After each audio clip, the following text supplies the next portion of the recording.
자, 제4장 사업 인정 전 협의 취득 들어가겠습니다. 자, 우리는 앞 시간까지 해서 공익사업의 준비에 대해서 공부를 하였습니다. 자, 그럼 이제 준비가 되었으니까 본격적으로 공익사업을 진행해 봐야겠죠. 자, 공익사업 절차 중에서 가장 중요한 절차 두 가지가 있다고 했습니다. 척추가 되는 아주 중요한 절차 두 가지가 있다고 말씀을 드렸죠. 바로 첫 번째가 사업 인정이라고 하는 절차이고요. 다음에 두 번째가 수용 재결이라고 하는 절차.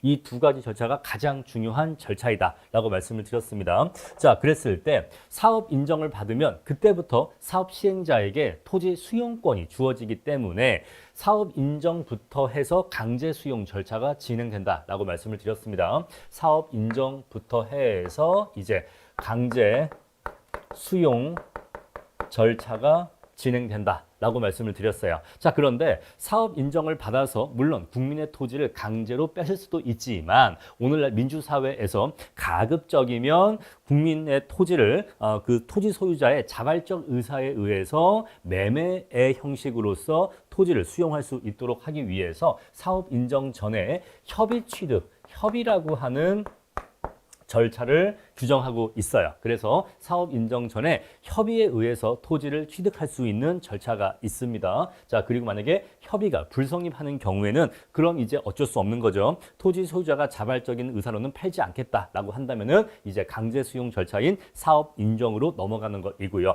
이렇게 해서 사업 인정을 받게 되면은 사업 시행자에게 토지 수용권이 주어지면서 이제 강제 수용 절차가 진행되는데, 하지만 그렇다 하더라도 사업 인정을 받은 후라고 해도 그래도 한 번 더 혹시 자발적인 의사로 팔지 않을래? 라고 해서 협의라고 하는 것이 사업 인정 후에도 협의 절차가 한 번 더 마련돼 있어요. 자, 그래서 협의라고 하는 것은 사업 인정 전 협의 절차가 있고 사업 인정 후 협의 절차가 있습니다. 자, 그래서 시험 문제에서는 사업 인정 전 협의와 사업 인정 후 협의가 어떤 점에서 같고 다르냐라고 하는 양자의 비교 문제를 물어볼 수가 있고 과거에 기출된 적도 있습니다. 자, 이거는 매우 중요한 논점이고 기본적인 논점이니까 우리가 이제 강의를 통해서 공부를 해 나가시면 돼요. 우리는 일단 이번 시간에는 사업 인정 전 협의 취득 절차에 대해서 공부를 할 것이고, 그런 다음에 사업 인정에 대해서 공부할 것이고, 그런 다음에 뒤에 가서 사업 인정 후 협의에 대해서 공부를 할 것입니다. 자, 그럼 이제 전 협의와 후 협의를 모두 공부하게 되니까 여기까지 공부했을 때는 사업 인정 후 협의를 모르기 때문에 양자의 비교가 안 되겠지만 여기까지 공부하고 나면 이제 양자의 비교까지 여러분들이 이해하실 수 있게 되실 거예요. 자, 이렇게 해서 협의라고 하는 것은 사업 인정 전 협의가 있고 사업 인정 후 협의가 있다라는 것이고, 우리는 이번 시간에 사업 인정 전 협의에 대해서 공부를 하겠다라는 것까지 말씀드렸습니다. 자, 그러면 사업 인정 전 협의 취득은 어떠한 절차에 의해서 진행되느냐? 먼저 이 가장 중요한 절차들의 순서를 머릿속에 담아 놓으셔야 됩니다. 사업 인정 전 협의 취득을 진행하려면 먼저 어떠한 물건을 협의 취득하려고 하는 것인지 토지 조서와 물건 조서를 작성해야 돼요. 자, 이걸 그냥 줄여서 조서의 작성이라고 하겠습니다. 자, 조서의 작성이 먼저 있어야 합니다. 자, 이러한 토지, 이러한 물건에 대해서 협의 취득을 진행하려고 한다라고 하는 물건의 목록을 작성하셔야 됩니다. 바로 첫 번째 토지와 물건 조서 작성이에요. 자, 그런 다음에 보상 계획의 공고 및 열람을 해야 됩니다. 자, 보상 계획의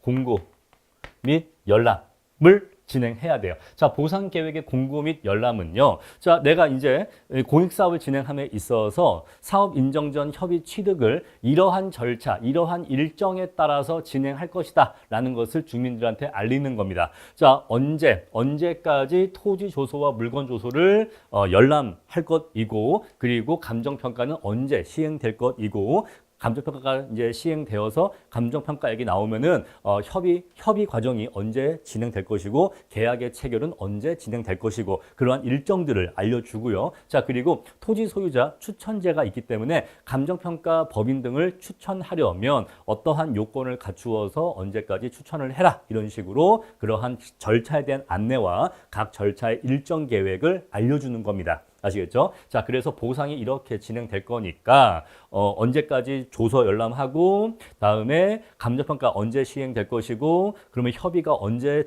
이루어지고, 계약의 체결은 어떻게 이루어질 거다 라는 것들을 주민들한테 안내하는 거예요. 자, 이렇게 해서 보상 계획을 공고합니다. 자, 그런 다음에 보상 계획 공고했으면 이제 감정평가 법인 등을 선정해서 감정평가 실시해야겠죠. 자, 그래서 여기에서 감정평가가 실시돼요. 이것을 보상액의 산정이라고 합니다.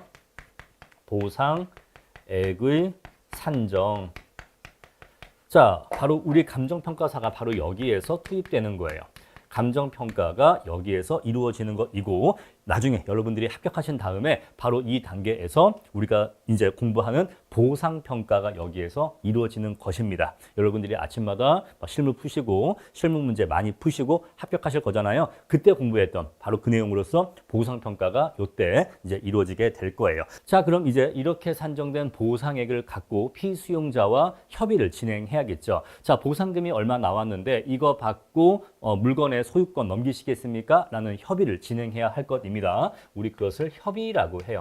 자, 협의는요, 우리가 더 이해하기 쉬운 용어는 사실 협상이에요. 협상. 자, 보상액이 이만큼 나왔으니까, 자, 토지조소와 물건조소가 있겠죠? 그랬을 때 어떤 토지가 얼마, 어떤 토지가 얼마, 어떤 물건이 얼마, 어떤 물건이 얼마, 이렇게 이 토지조소와 물건조소에 있는 물건마다 보상액이 산정될 거 아니겠어요? 그러면 그걸 놓고서 이 가격에, 이 금액에 소유권 넘기시겠습니까? 라는 협상을 진행한다라는 것이에요. 우리 그것을 협의라고 하고요. 자, 이렇게 해서 협의가 성립될 수도 있고 성립되지 않을 수도 있어요. 만약에 협의가 성립되었다라고 한다면요. 오케이, 알겠습니다. 그거 주신다면은 그거 받고 물건 넘기겠습니다. 소유권 넘기겠습니다. 이렇게 협의가 되었다라고 하면요. 이제 계약을 체결하게 됩니다. 계약 체결.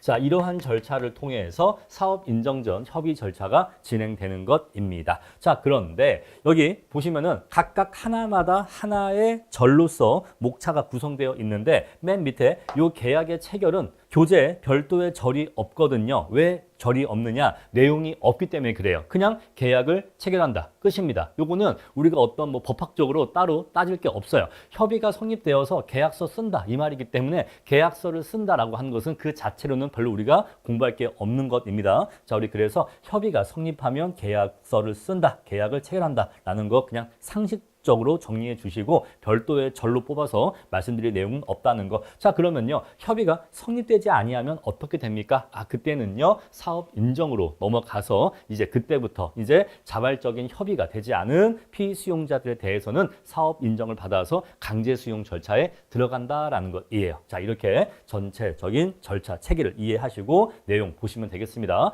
자, 그럼 첫 번째로 토지 조서와 물건 조서의 작성부터 들어가도록 할게요. 자, 조서를 왜 작성한다? 조서를 작성해야지만 어떤 물건들에 대해서 수용을 하려고 하는지 그 목록이 정해지잖아요. 그래서 우리가 그 목록을 정하기 위해서 조서를 작성하는 것이다 라는 것입니다. 자, 그럼 이제 교과서 들어갈게요. 자, 토지조서와 물건조서란 공익사업을 위해 수용 또는 사용할 필요가 있는 토지와 그 토지 위에 있는 물건의 내용을 기재한 사업 시행자가 작성하는 문서이다. 자, 이러한 문서를 토지조서와 물건조서라고 한다라는 것이죠. 자, 조서 작성은 자, 동그라미 1번은 조서란 무엇인가? 조서란 이러이러한 내용이 담겨 있는 문서이다 라고 얘기한 것이고 동그라미 2번은 뭐예요? 그러한 조서를 작성하는 행위, 그러한 조서를 작성하는 행위는 공익사업을 위해 취득 또는 사용할 토지 및 물건 내용을 확정하고 문서로 작성하는 행위이다 라는 것이죠. 자, 이렇게 해서 1번은 조서란 이러이러한 내용이 담겨 있는 문서이고 이러한 문서를 작성하는 것은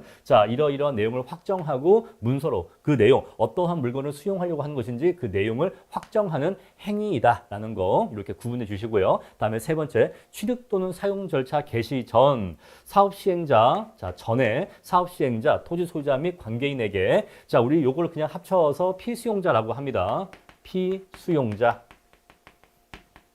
자, 그래서 피수용자에게 토지나 물건에 대하여 필요한 사항을 확인하게 하여서 자, 너 토지 어떤 집원의 면적 얼마지 또는 지목 뭐지 이런 것들 너 그 토지 위에 어떤 물건들 있지 그 집은 구조가 무엇이고 뭐 철근 콘크리트 조이고 면적은 얼마이고 또 마당에 뭐 감나무 몇 개 있고 이런 것들 그런 것들을 확인하게 하여서 당사자 간 분쟁의 소지를 미리 예방하고 공익사업을 신속하게 진행하고 수용의 경우에는 나중에 수용을 넘어갈 때 토지수용위원회죠. 토지수용위원회의 원활한 심리와 신속한 재개를 도모하기 위해서 작성하는 취지가 있다라는 거. 자, 우리 이런 내용들은 시험에 나오는 내용은 아니니까 읽고 넘어가시면 되겠습니다. 자, 제가 강의를 진행할 때 여러분들이 암기하셔야 될 내용과 읽고 이해하시고 넘어가실 내용을 늘 구분해 드리고 있죠. 자, 첫 번째 이 목차는 이런 내용이 있구나. 읽고 이해하시고 넘어가시면 됩니다. 암기할 내용은 없어요. 다음에 두 번째, 협의 취득을 위한 조서의 작성입니다. 조서의 작성 방법 및 내용인데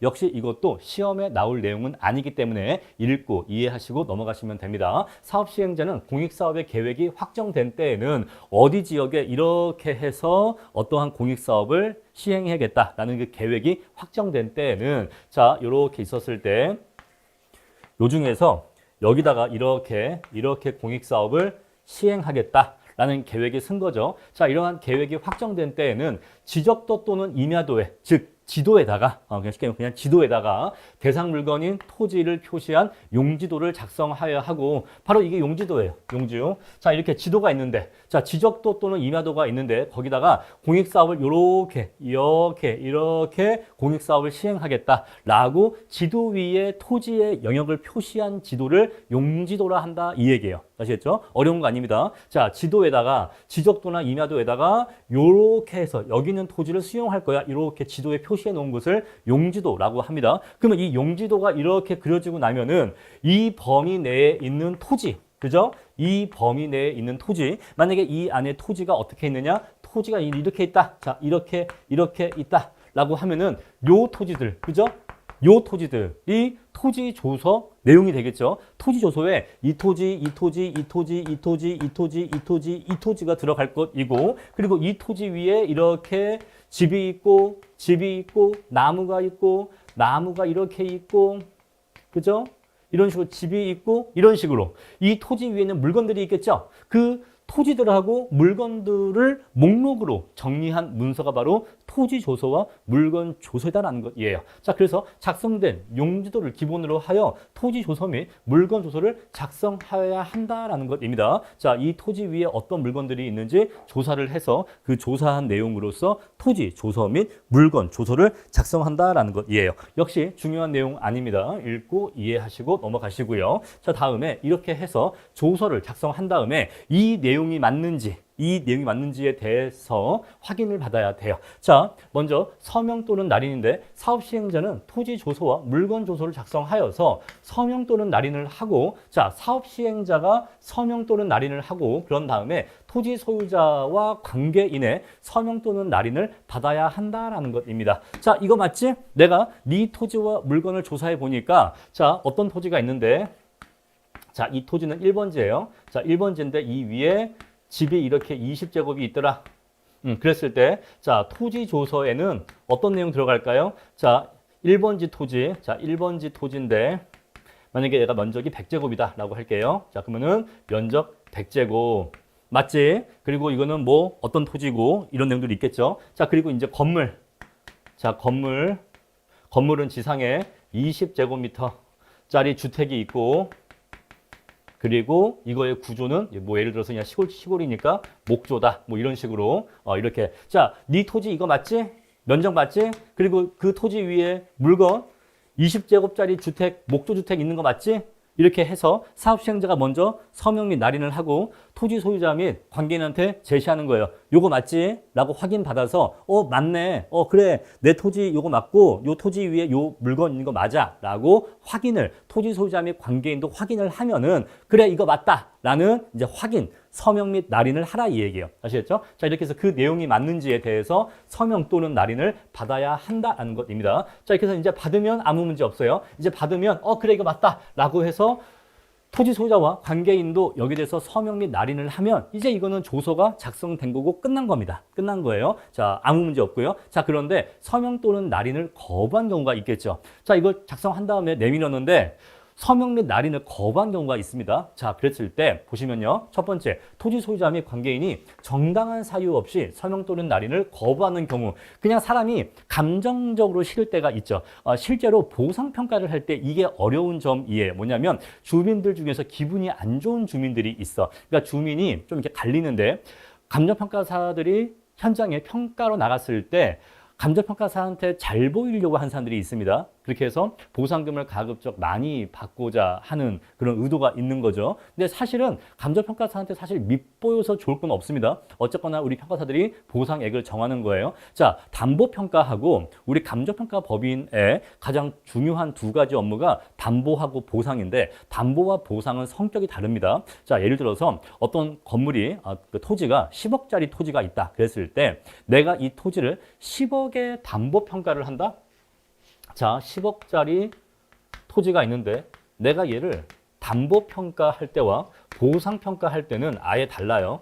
자, 내가 이 토지를 10억이라고 담보평가를 하면요. 이제 10억의 기초에서 뭐가 나가는 거죠? 대출금이 나가는 거죠. 대출이 나가는 겁니다. 그 대출은 뭐 8억이 나갈 수도 있고 7억이 나갈 수도 있는 거예요. 여러 가지 은행 자체의 대출금 산정 기준이 있겠죠. 뭐 LTV, 뭐 DSR 이런 것들 뭐 하고 해서 어쨌거나 얼마가 나가게 될 것입니다. 자, 그래서 담보는요. 내가 10억이라 평가해도 그 사람의 재산권의 크기 자체가 사실 변동하는 건 아니에요. 그 사람의 재산권의 크기 자체가 변동하는 건 아니다 이 얘기예요. 그냥 그거에 기초해서 적정한 대출금이 나갈 뿐입니다. 그런데 보상평가는요. 내가 10억이라고 보상평가 하잖아요. 그러면 그 사람의 재산은 10억으로 그냥 확정되는 거예요. 10억 받고 나가는 겁니다. 만약에 내가 10억 1000이라고 했다. 그러면요. 10억 1000 받고 나가는 겁니다. 내가 9억 9천이라 했다. 그러면요, 그 사람은요, 9억 9천 받고 나가는 거예요. 우리가 보상평가를 하면은 작으면 수십 필지, 보통은 수백 필지까지도 많이 이제 있는데, 그러면 이런 것들은 한글로 평가하는 게 아니라 엑셀 시트로 평가해요. 엑셀 시트로. 1번 토지부터 마지막 토지까지 엑셀 시트로 평가하는데, 한번 여러분들 상상을 해보세요. 딱 100개의 필지가 있다라고 그냥 치고 100개의 필지 사실 이렇게 많은 편도 아닌데 100개의 필지가 있으면은 100줄의 엑셀 시트가 있겠죠. 토지마다 한 줄씩 한다고 하면은 100줄의 시트가 있는데 거기에서 내가 개별 요인 비교치를 0.01만 올리거나 0.01만 내리거나 해도 그거에 따라서 100개의 100필지의 토지 가격이 쫙 바뀌겠죠. 엑셀이라고 하는 것은 뭐 하나만 바꾸면은 그게 전부 다 쫙 바뀔 수 있잖아요. 그렇게 해서 바뀌는데 그때마다 내가 0.01을 높게 하냐 낮게 하냐에 따라서 토지의 평가액이 그거에 따라서 몇백이 올라가거나 몇천 단위일 수도 있습니다. 몇 억 단위일 수도 있고 그게 올라가고 내려가고 한단 말입니다. 그래서 보상평가는 내가 결정하는 그대로 그 사람의 재산권의 크기가 결정되는 거예요. 그래서 굉장히 책임감이 큽니다. 그러니까 일을 되게 똑바로 해야 돼요. 담보평가는 사실 담보 사고만 안 나면 별 문제가 없어요. 근데 담보 사고는요. 일부러 돈 받고 잘못하지 않는 이상은 사고 잘 안 나요. 담보에서 사고가 나는 거는요. 그건 거의 일부러 그런 거야. 그건 거의 일부러 약간 뭐랄까 이게 문제가 될 수 있다는 걸 알면서 한 겁니다. 돈 받고 대부분 돈 받거나 아니면 자기가 뭔가 이해관계가 있거나 그런 경우이고 담보에서 사고가 난 경우는 진짜 극히 드물어요. 아시겠죠? 근데 보상은요. 이건 단순히 평가액이 얼마가 나왔다. 이게 사실 중요한 게 아니라 그 평가 과정에도 이상이 없어야 돼. 왜냐하면 보상평가서를 내보내면은 이제 요새는 뭐 옛날도 그랬겠지만 요새는 더 하죠. 로펌들이 아주 그냥 늑대 아니면 뭐 늑대떼 같이 그냥 뭔가 이 평가서에 뭔가 오류가 있나 없나를 찾아 헤맵니다. 그래서 이제 뭐 감정평가사를 자문위원으로 두기도 해요. 그렇게 해서 그냥 변호사가 분석하는 게 아니라 자문위원으로 감정평가사를 고용해서 감정평가사한테 시켜. 야, 네가 봐봐. 뭔가 좀 잘못된 거 없어? 막 그 정도로 찾아 헤매. 그래서 보상평가서는 이 평가 보고서에 잘못이 있으면 안 됩니다. 왜냐면 그것 때문에 이제 막 물어요. 막 물어 뜯어. 그래갖고 어떻게든 보상금을 더 많이 받으려고 그렇게 아주 로펌 늑대떼들이 이제 준비하고 있는 거죠. 그래서 보상평가 공부를 열심히 하셔야 돼. 수험생 때도 보상평가 공부를 열심히 하셔야지만 나중에 문제가 안 생깁니다. 자, 그래서 어쨌거나 감정평가사의 평가액대로 보상금액이 결정되기 때문에 잘 보이려 하는 사람들도 있지만은 대부분은 공익사업에 반대하는 주민들이 많아요. 그래서 막 조사를 거부하거나 감정평가사들한테 감정적으로 좀 안 좋게 대하는 사람들도 있습니다. 자, 그래서 어쨌거나 정당한 사유 없이 서명 또는 날인을 거부하는 사람도 많다라는 것이죠. 그냥 나는 이 사업에 내 토지 못 넘겨라고 하면서 그냥 뭐 아예 그냥 뭐 말도 안 섞으려고 하고 뭐 여기 조서 이 내용 맞죠 해도 아이 몰라 가 막 이런 사람들 많단 말이에요. 그래갖고 정당한 사유 없이 그냥 서명 또는 날인을 거부한 경우도 많고 토지 소유자 및 관계인을 알 수가 없는 경우도 있고 자 누군지는 알겠는데 자 요거 B는 뭐예요? 누군지를 모르겠다라는 것이고 C는요 누군지는 알겠는데 그 사람의 주소나 거소를 알 수가 없는 사유 등으로 인해서 자 이러한 세 가지 사유로 인해서 서명 또는 날인을 받을 수 없는 경우에는 그러면 그때는 어떻게 할 거냐? 그때는 사업 시행자는 해당 토지 조소와 물건 조소에 그 사유를 적어야 합니다. 자, 그래서 첫 번째가 제일 깔끔하고 좋은 경우죠. 그런데 만약에 서명 또는 날인을 이러한 사유로 못 받았다라고 한다면은 왜 서명 또는 날인을 못 받았는지. 여러분, 서명 또는 날인이니까 둘 중에 하나입니다. 둘 중에 하나예요. 그래서 자, 서명 또는 날인을 왜 못 받았는지 그 사유를 적어 놔야 하고요. 자, 그러면 이렇게 서명 또는 날인을 못 받으면 이거는 조서로서의 효력이 없는 거냐? 그렇진 않아. 일단은 자, 못 받은 거니까 어쩔 수 없는 거고 그 상태대로 조서는 만들어지는 겁니다. 그런 다음에 서명의 거부 또는 불가능 시 그 사유를 해당 조서에 기재하도록 함으로써 나중에 최종적으로는요. 결국 어디에서 수용 재결해서 그 내용을 다툴 수 있도록 하고 있는 거예요. 자, 그래서 우리가 어떠한 물건에 대해서는 서명 날인 받았을 것이고 어떤 건 못 받았겠죠. 자, 만약에 이렇게 있었을 때 자, 물건이 1번 물건, 2번 물건이 있는데 1번 물건은 서명 날인 받았다. 2번 물건은 서명 날인 못 받았다. 라고 해볼게요. 자, 그러면 요 1번 문제는 아무런 문제가 없는 거죠. 근데 요 2번 문제, 이 2번 물건에 대해서 사업 인정 받고 이제 수용 재결 넘어갈 거 아니겠어요? 그러면 그때 토지수용위원회에서 수용 재결을 내릴 때 그때 토지수용위원회가 요 2번에 대해서 판단을 하는 겁니다. 아시겠죠? 제가요, 조사를 해봤더니 이 2번 토지는 이러이러한 토지입니다. 라고 이렇게 조사가 되었습니다. 그런데 이러이러한 사유로 인해서 서명 날인을 못 받았습니다. 라고 해서 적어서 이제 올리겠죠? 그럼 이제 토지수용위원회가 그 내용을 보고서 판단하는 거예요. 아시겠죠? 판단을 해서 거기에 대해서 판단을 하고 그런 다음에 거기에 대해서 수용 재결을 내리게 되는 겁니다. 자, 따라서 여기에 대해서는 수용 재결에서 토지수용위원회가 판단을 할 것이다. 이렇게 기억하시면 되겠어요. 자, 사실 이 내용은 현업에서나 좀 의미가 있는 얘기지 우리 2차 보상법규에서는 크게 관계는 없는 내용입니다. 자, 우리 그래서 수험생으로서는 여기까지만 정리하시면 되겠어요. 자, 그래서 서명 날인 받아야 되는데 못 받는 경우에는 그 못 받은 사유를 적어 놓으면 된다. 그러면은 이렇게 적어 놓으면은 거기에 대해서는 나중에 뒤에 가서 수용 재결해서 토지수용위원회가 판단할 것이다 라는 거 이렇게까지만 정리하시고 넘어가시면 되겠습니다.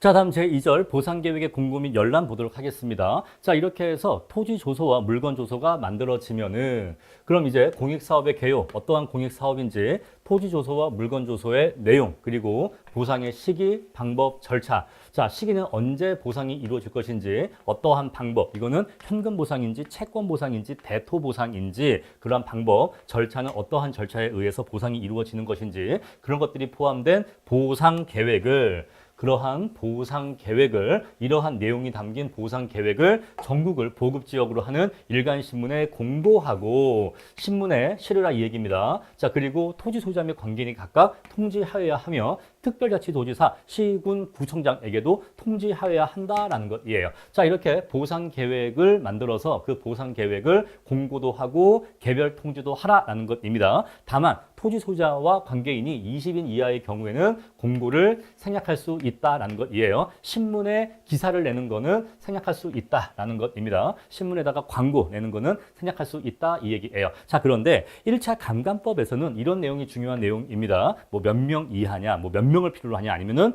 뭐 며칠이냐 이런 것들, 이런 숫자가 중요한데 2차 보상법규에서는요. 이런 지역적인 자잘한 내용이 중요한 게 아니라 크고 굵직한 행정법적 논점이 중요한 거예요. 그래서 1차 감감법을 공부하는 눈으로 2차 보상법규를 공부하시면 공부할 때 엄청 애는 쓰실 겁니다. 왜냐하면 이 디테일한 것까지 다 외우려고 하시기 때문에 힘드실 거야. 되게 꼼꼼하게 공부하시는 거고 열심히 하실 건데 정작 답안지는 잘 못 쓸 겁니다. 왜냐하면은 이런 지역적인 건 잘 알지만은 굵은 논점, 행정법적 논점은 정작 잘 쓰지 못하기 때문이죠. 자, 우리 그래서 2차 보상법도 공부하실 때는 1차 감감법과 시각을 달리 하셔야 돼요. 1차 감감법 공부하실 때는 이게 중요한 거죠. 요거 20인, 요거 20인, 요게 중요한 거죠. 요게 중요한 겁니다. 그리고 이런 게 중요한 거죠. 이런 게 누구한테 이런 게 중요한 겁니다. 그게 1차 감감법 마인드야. 그런데 2차 보상법규 마인드는요. 크고 굵직한 행정법적인 논점 위주로 공부를 하셔야 돼요. 근데 여기는요. 그러한 논점이 없어. 아시겠죠? 보상계획의 공고 및 열람에는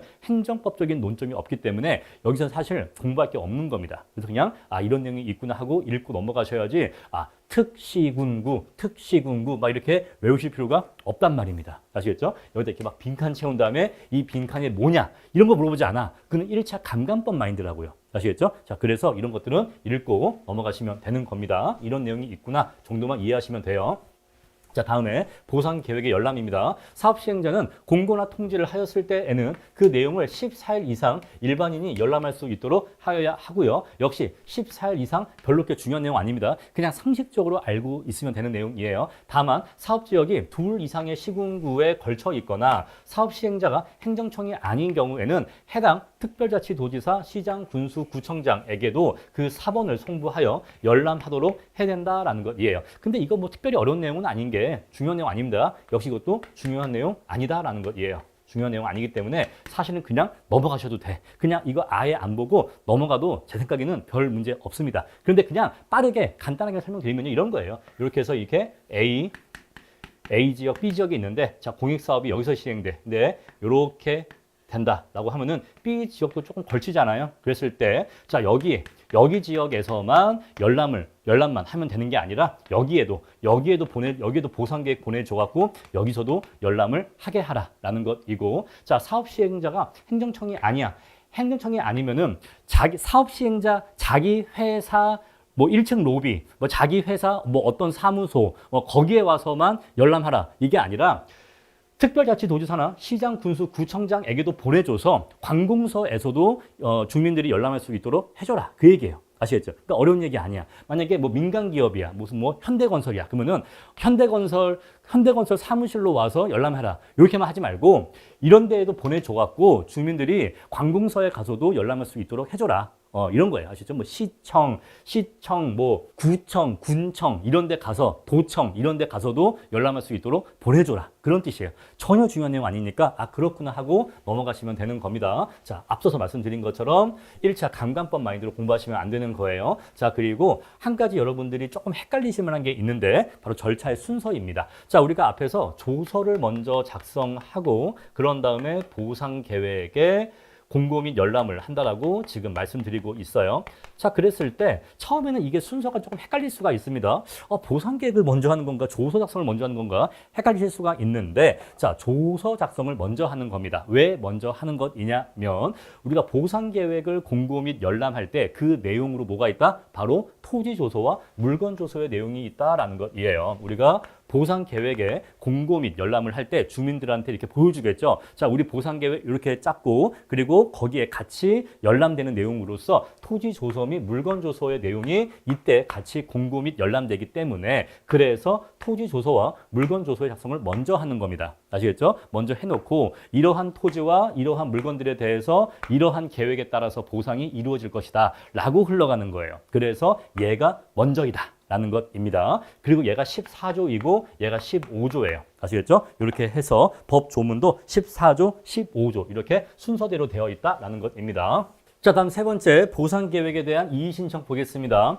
자, 공고 통지된 토지조서 및 물건조서의 내용에 대하여 이의가 있는 토지 소유자 또는 관계인은 언제까지요? 열람기간 이내에 사업시행자에게 서면으로 이의를 제기할 수 있습니다. 자, 앞서서 우리가 조서 작성 단계에서 조서가 작성되면은 사업시행자 뿐만 아니라 토지 소유자 및 관계인의 서명 또는 날인을 받았어요. 자, 그래서 서명 또는 날인을 한 경우가 있고 서명 또는 날인을 하지 않은 경우가 있는데 요거랑 상관없이 이의가 있는 자이면 이의를 제기할 수 있는 겁니다. 자, 우리가 서명 또는 날인이 없었던 사람은 애초에 조서 작성에 협조하지 않은 그러한 성격이니까 이 사람들이 이제 와서 이거 내용 틀렸어 라고 이제 와서 이의를 제기하는 것은 여러분들이 이해하시기에 어렵지 않으실 거예요. 그렇죠? 자, 그런데 근데 서명 또는 날인을 한 사람은 조서의 내용에 동의했으니까 서명 또는 날인한 거 아닌가요? 그땐 그래요. 그땐 그런데 자, 이제 조서 작성 이후에 이제 시간이 지났죠. 자, 시간이 지나서 지금 보상 계획의 공고 열람 단계에서는 시간이 지났으니까 그 사이에 뭔가 변동 사항이 발생했을 수도 있는 거예요. 자, 또는요. 그때는 그게 맞는 줄 알았는데 나중에 알고 보니까 정확한 내용이 사실은 이거였어 라는 생각이 들 수도 있는 거죠. 그래서 처음에는 A라는 내용인 줄 알고 A로 서명 또는 날인을 했는데 나중에 지금 보상계획의 공고 열람 단계에서 이 내용이 A-로 바뀌었다라는 거라고 한다면 그때는 A였지만 지금은 A-다라고 해서 A에서 A-로 바뀌었다. 이렇게 이의를 제기할 수도 있는 겁니다. 자, 따라서 서명 또는 날인을 했다 안 했다. 지금 그러한 조건이 없죠. 그러한 조건 없고요. 뭐라고 했습니까? 이의가 있으면 아시겠죠? 이거든 전혀 의미 없고 중요하지 않아요. 자, 이의가 있으면 그 이의를 서면으로 제기할 수 있다는 거예요. 아시겠죠? 자, 그래서 이의가 있는 자는 서면으로 이의를 제기할 수 있다. 자, 언제까지? 열람기간 이내에 이의를 제기할 수 있다라는 것인데, 근데 만약에 사업시행자가 고의 또는 과실로 토지 소유자 또는 관계인에게 보상 계획을 통지하지 아니한 경우에는 알 수가 없었겠죠. 그죠? 몰랐겠죠. 또는 빨리 알 수가 없잖아요. 그래서 이런 경우에는 열람 기간 이내라고 한정하면 안 될 것입니다. 자, 그래서 이런 경우에는 해당 토지 소유자 또는 관계인은 제16조에 따른 이게 뭐죠? 사업 인정 전 협의예요. 사업 인정 전 협의가 완료되기 전까지 서면으로 이의를 제기할 수 있다라고 해서 시간적 여유를 더 주는 겁니다. 왜? 알리지 않았으니까. 아시겠죠? 자, 그래서 원래 원칙은 이 보상 계획을 공고 통지해야 됩니다. 공고 통지해야 되는데 사업 시행자가 고의 또는 과실로 토지 소유자 또는 관계인에게 보상 계획을 통지하지 않았어. 개별적으로 통지하지 않았다 이 얘기죠. 통지는 개별적으로 알리는 걸 얘기합니다. 자, 개별적으로 통지하지 않았으면은 이 보상 계획에 대해서 모르거나 또는 늦게 알게 되겠죠. 따라서 이러한 불이익을 방지하기 위해서 이때는 열람 기간 이내가 아니라 사업 인정 전 협의가 완료되기 전까지 시간적 여유를 많이 준다라는 것이에요. 자, 그래서 그때까지 서면으로 이의를 제기할 수 있다인데 사실 우리 2차에서 중요한 내용은 아니에요. 아시겠죠? 중요한 내용은 아니고 그런 내용이 있구나 설명드리는 겁니다. 사업 시행자는 해당 토지 조서 및 물건 조서에 제기된 이의를 부기하고 옆에다 쓴다 이 얘기입니다. 자, 이러한 조서에 대해서 이러이러한 이의가 제기되었음. 이렇게 이의를 부기한다 이 얘기예요. 그런 다음에 그 이의가 이유 있다고 인정할 때에는 적절한 조치를 하여야 한다. 라고 이렇게 법에서 규정하고 있어요. 그래서 이 이의가 이유 있다고 인정될 때에는 요거를 반영해서 조서의 내용을 수정해야 된다. 그런 뜻으로 이해하시면 되겠습니다. 자, 다음 제3절 보상액의 산정 보겠습니다. 자, 2차 보상법규에서 중요한 논점은 아니에요. 이거는 그냥 현업적으로 실무적으로 중요한 내용이지 2차 보상법규에서는 중요하게 다루어지는 논점은 아닙니다. 자, 그리고 조문이 제68조로 갑자기 뒤로 껑충 넘어가는데 요거는 이 보상액의 산정과 관련된 조문은 68조에 있고 요 조문이 사업 인정 전 협의나 사업 인정 후 협의나 그리고 나중에 수용 재결에서나 어느 단계에서 보상액을 산정하든 똑같이 적용되는 내용이기 때문에 뒤에 68조에 규정되어 있다라는 거, 이 조문의 위치는 별로 신경 쓰지 마세요. 아시겠죠? 자, 우리 감정평가와 관련된 조문은 68조에 있다. 그냥 그 정도뿐입니다. 자, 보시면요. 감정평가 법인 등을 선정해야 됩니다. 사업 시행자는 보상액을 산정하려는 경우에는 감정평가 법인 등 3인, 여기 괄호가 여기서 시작해서 괄호가 여기서 끝나죠. 자, 일단 괄호 제외하고 볼게요. 감정평가 법인 등 3인을 선정하여 토지 등의 평가를 의뢰하여야 한다라고 되어 있어요. 자, 우리가 감정평가 법인을 3인을 선정해야 되는데 이게요. 사업 시행자 1인 그리고 시도지사 1인 그리고 토지 소유자 추천을 받은 감정평가 법인이 있겠죠. 그 법인 1인 이렇게 해서 3인의 감정평가 법인 등이 선정된다라는 것이에요. 자, 이것이 우리 업계에게 의미하는 것이 뭐냐라고 하면요. 평가 수수료가 3군데에 지급된다라는 것이에요. 우리가 은행 담보 같은 거는요. 자, 은행이 있고 만약에 A 법인이 있고 B 법인이 있고 C 법인이 있다. 그랬을 때 만약에 담보평가를 A 법인에 의뢰해서 A 법인이 담보평가를 수행했다라고 하면은 수수료가 A 법인에게만 평가 수수료가 지급되겠죠. 자, 그런데 보상평가의 경우에는요. 3인의 감정평가 법인이 평가를 진행하기 때문에 A 법인, B 법인, C 법인 이렇게 3군데 법인이 평가를 진행한다라고 하면요. 여기에도 수수료, 여기도 수수료, 여기도 수수료 이렇게 지급됩니다. 그래서 보상평가 수수료가 이렇게 세 군데에 지급되기 때문에 생각보다 수수료의 총액이 커지는 거예요. 그러니까 세 군데 법인이 다 같이 돈을 벌잖아요. 담보는 한 군데만 버는데. 그래서 보상평가가 우리 법인에게 은근히 짭짤한 수입이고, 그리고 약간 여담입니다만, 요것도 여담입니다만 한 가지만 더 말씀드리면은 이 감정평가사들끼리는 좀 친해요. 다른 법인에 있는 사람들이라 해도 좀 친하게 지낸 경우가 많은데, 왜 그러냐면 우리 평가사들은요 이렇게 복수평가를 하는 경우가 많아요. 복수평가. 그래서 다른 법인하고 이렇게 2명, 3명 이렇게 복수평가하는 경우가 많아서 타 법인하고 협력하는 일이 많습니다. 그래서 나도 다른 법인 사무실에 방문할 때가 있고, 다른 법인도 우리 사무실에 방문할 때가 있어서 언제 어떻게 또 어떤 건으로 복수평가로 만날지를 몰라. 그래서 조금 다른 법인 사람들하고도 잘 지내는 편이에요. 막 이렇게 막 물어뜯고 경쟁하고 그런 관계가 아니야. 우리 평가법인은 물론 각 법인마다 물론 이런 건 경쟁하죠. 이런 건 경쟁하지만, 사적 평가는 경쟁하지만 공적 평가는 같이 해요. 업무를 같이 하기 때문에 뭐 이런 거 한번 들어가면은 뭐 3주 한 달씩 그 현장에 뭐 매일 출장 가고 밥도 점심 저녁 같이 먹고 막 그러기 때문에 엄청 친해져. 그래서 오히려 같은 법인보다 오히려 다른 법인 사람하고 더 친한 경우도 많아요. 저도 그랬어. 저도 사실은 더 친한 사람들은 사실 다른 법인에 있었습니다. 그래서 이 복수평가가 좀 독특한 문화를 낳는다라는 말씀 드리고요. 자, 이렇게 해서 이제 3인의 법인 등을 선정하는 거예요. 자, 그런데 괄호 보시면요. 이런 내용이 있죠. 시도지사와 토지 소유자가 모두 평가법인을 추천하지 아니하거나, 자, 사실 근데 이 괄호 안에 있는 경우는 현실적으로 그냥 없다 생각하시면 돼. 없는데 그냥 혹시 만에 하나, 천에 하나, 100만 분에 하나 이런 일이 있다면 그냥 그런 얘기인데, 어떤 얘기냐면은 시도지사와 토지 소유자가 모두 추천을 안 해. 그럼 그냥 빵표잖아요. 빵명. 근데 이 보상평가는 복수평가여야 되거든요. 단수평가로 하면 안 돼요. 그래서 보상평가는 최소한 2인 이상의 평가법인 등이 복수평가해야 됩니다. 자, 그래서 이때는 이 사업시행자가 1인의 법인만 선정해버리면 복수평가가 안 되잖아요. 그죠? 그래서 이때는 사업시행자가 2인의 평가법인을 선정한다, 요 얘기입니다. 아시겠죠? 둘 다 선정하지 아니하면. 근데 이거는 현실적으로 있을 수가 없는 일이야. 다음에 자, 시도지사 또는 토지소유자 어느 한쪽이 평가법인 등을 추천하지 아니하는 경우, 요거는 경우의 수가 이러겠죠. 자, 경우의 수가 여기는 추천하고 여기는 안 하고 여기는 추천 안 하고 여기는 하고 막 이럴 수 있겠죠. 그죠? 자, 그때는요 사업시행자가 1인 하잖아요. 그럼 어쨌거나 2인은 돼. 그죠? 자, 이 경우든 간에 어쨌거나 요렇게 2인, 이렇게 2인이기 때문에 어쨌거나 복수평가는 된다, 이 얘기입니다. 자, 복수평가만 되면 되는 거예요. 그래서 이때는 2인의 평가법인이 평가를 진행한다, 이 얘기예요. 자, 그래서 내용은 조금 다르지만 우리 2차 보상법규와 사실 아무 상관도 없는 얘기지만 그냥 말씀드리는 겁니다. 여러분들도 알고 계셔야 되니까. 자, 그래서 만약에 여기가 둘 다 빵표인 경우에는 사업시행자가 2인을 모두 다 선정하는 것이고요. 만약에 이렇게 하는 경우에 둘 중에 하나가 안 하는 경우에는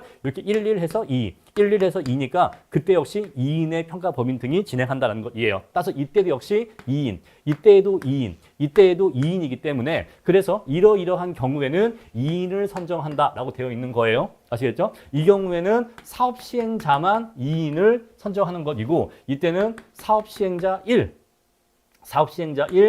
시도지사 1 또는 사업시행자 1 그리고 토지 소유자 1 이런 식으로 해서 결국에는 2인을 선정한다, 요 얘기입니다. 아시겠죠? 중요한 내용 아니에요. 그냥 그렇구나 하고 넘어가시고요. 자, 왜냐면 이런 게 중요하지 않은데 설명드리는 이유가 뭐냐? 설명을 안 해드리면 수험생이 이거를 이해한다고 시간을 많이 써. 그래서 시간 낭비하지 말라고 설명드리는 겁니다. 아시겠죠? 자, 넘어가시고요. 다만 사업시행자가 국토교통부 령으로 정하는 기준에 따라 직접 보상액을 산정할 수 있을 때는 그러하지 아니하다. 이게 뭐예요? 그때는 감정평가 법인들을 선정하지 아니한다, 이 얘기예요. 그럼 어떤 경우가 있느냐? 이사비 같은 것들, 이런 것들은 감정평가사가 얼마 주가를 평가하는 게 아니라 통계표가 있어. 통계표, 어떤 그 정해진 통계 자료가 있는 겁니다. 그래서 뭐 식구수가 몇 명이면 얼마 이런 식으로 통계 자료에 따라서 그냥 거기다가 이 사람의 뭐 가족 수 그냥 이런 것만 그냥 곱하면 돼. 그래서 이런 것들은 평가사가 평가하는 항목이 아니에요. 그래서 이런 것들은 평가사가 평가하지 않으니까 이런 것들 때문에 평가 법인 등을 선정하지 않는다, 그런 뜻으로 이해하시면 되는데, 우리 시험과 실이법 세 과목에 걸쳐서 아무 상관도 없는 얘기야. 아시겠죠? 그냥 그렇기도 하겠구나 하고 넘어가세요. 그러니까 모든 보상액을 평가사가 다 평가하는 게 아니야. 평가사가 평가하지 않는 것도 있다. 그냥 통계 자료에 의해서 산정되는 것들은 평가사가 평가하지 않으니까 그런 것들은 평가법인 등을 선정하지 않는다. 그런 얘기니까 그냥 넘어가시고요. 다음에 사업시행자가 감정평가법인 등을 선정할 때 해당 토지를 관할하는 시도지사와 토지 소유자는 각각 1인씩을 추천할 수 있다. 그래서 우리 이론시험에서도 아마 이론시험에서 이게 17회였나요? 이게 17회가 아니라 정확히 기억 안 나는데 16회에서 19회 아마 이 사이에요. 너 정확히 기억 안 나. 그러니까 이 사이인데 요때 문제 1번으로 나왔죠. 문제 1번에 물음 4번으로 나왔던 것으로 기억합니다. 자, 그래서 이게 왜 나왔냐면은 그 당시에 이 제도가 생긴 거예요. 그때 이 제도가 처음 생긴 거예요. 토지 소유자 추천제가 그때 처음 생겨서 이거는요. 평가법인이 보상 현장에 가서 영업으로 수주하는 건이야. 영업으로 수주하는 거니까 이거를 수주하려고 평가법인 간에 너무 더티한 경쟁이 발생한 겁니다. 너무 더티한 경쟁이 발생했고 그건 사실 지금도 마찬가지예요. 지금도 이 토지 소유자 추천권을 이 수주하려면 굉장히 조금 뭐랄까 많이 좀 더티하다라고 말씀드릴 수 있을 거고 나중에 법인 가면은 알게 되실 거예요.